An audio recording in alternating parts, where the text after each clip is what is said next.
चित चोर भइल बारू फागुन में गोरी, चित चोर भइल बारू फागुन में गोरी।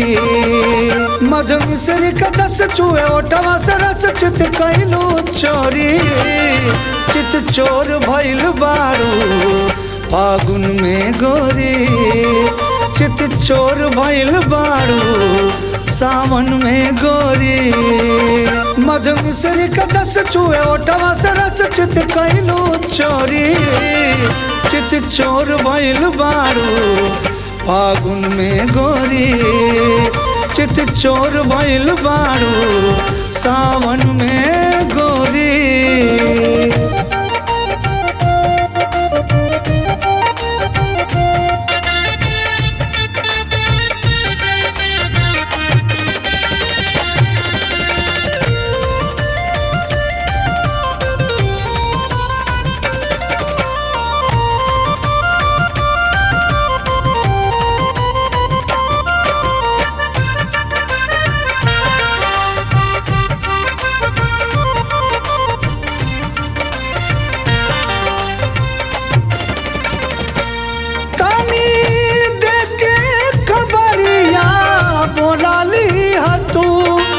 चाहे धीरे से अखियाँ दबा दिह तू,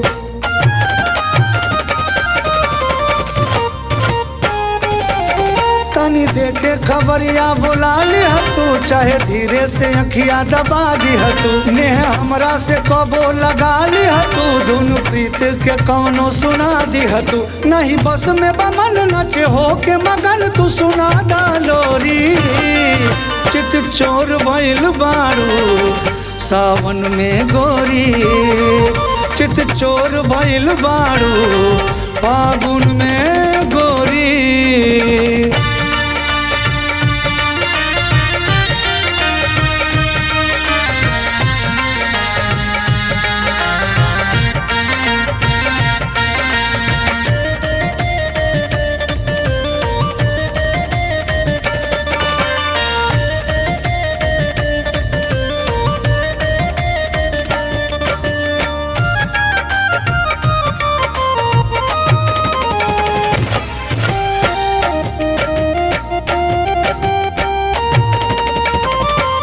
लेके रंग बसंती उड़त बारू हो, खेत हरियर छूटा चरत बारू हो।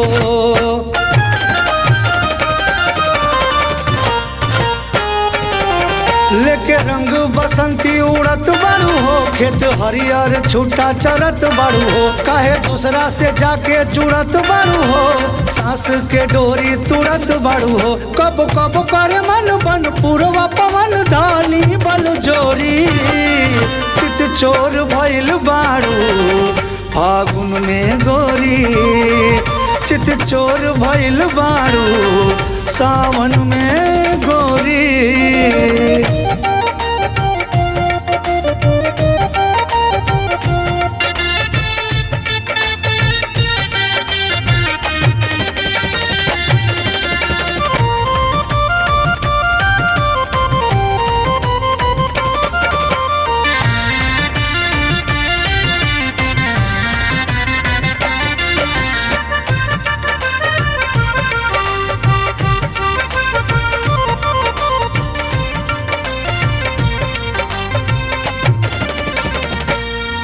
मत जइहा अमितवा के डेरा में, कब डाल दीही ऊ फेरा में।